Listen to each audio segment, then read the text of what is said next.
Friends ఇక్కడ చూడండి, 2 గ్లాసులు ఉన్నాయి. ఈ గ్లాసులలో ఒక గ్లాసులో మట్టి ఉంది, ఒక గ్లాసు లోపల రాళ్ళు ఉన్నాయి. ఓకేనా. తర్వాత ఇక్కడ చూసినట్లయితే నా దగ్గర ఒకే రకమైనటువంటి 2 విత్తనాలు ఉన్నాయి.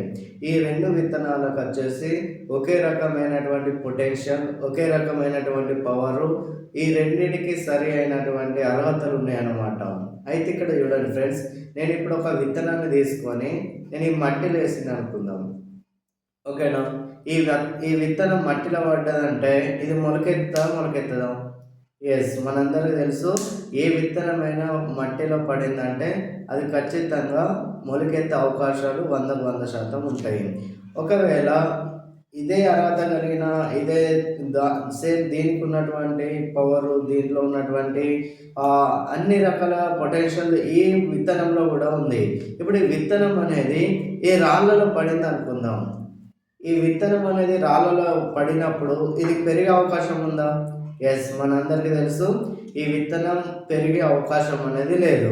అంటే చూడండి, ఇక్కడ మనం అర్థం చేసుకోవాల్సిన విషయం ఏంటంటే మనం అందరిలో ఎలాంటి శక్తి ఉన్నాం. ఓకేనా. మన లోపల టాలెంట్ ఉంది, స్కిల్స్ ఉన్నాయి.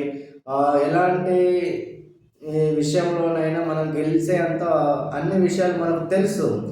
అయితే ఇక్కడ మనం సరైనటువంటి ప్లస్ అంటే రైట్ ప్లాట్ఫామ్లో కనుక మనం ఉన్నామనుకోండి, అంటే మనం ఇప్పుడు వెస్టేజ్లో మాట్లాడితే మనం వెస్టేజ్లో కరెక్ట్ సిస్టంలో, కరెక్ట్ అప్లైన్లో, కరెక్ట్ మెంటర్షిప్లో కనుక మనం ఉన్నట్లయితే మనం ఖచ్చితంగా సక్సెస్ కావడానికి అవకాశం ఉంటుంది.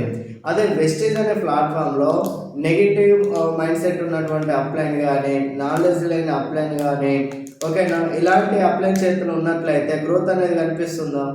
లేదు. కాబట్టి మనం ఎప్పుడైనా చెక్ చేసుకోవాల్సింది మనం ఉన్నటువంటి వాతావరణం అసలు సరైనదేనా అని మనం ఎప్పుడైతే చెక్ చేసుకుంటామో, మన టీంలో సరైనటువంటి పర్సన్స్ ఉన్నారా అనే విషయాలు చెక్ చేసుకోగలిగితే కనుక మనం కూడా చాలా ఫాస్ట్గా సక్సెస్ కావడానికి అవకాశాలు ఉంటాయి.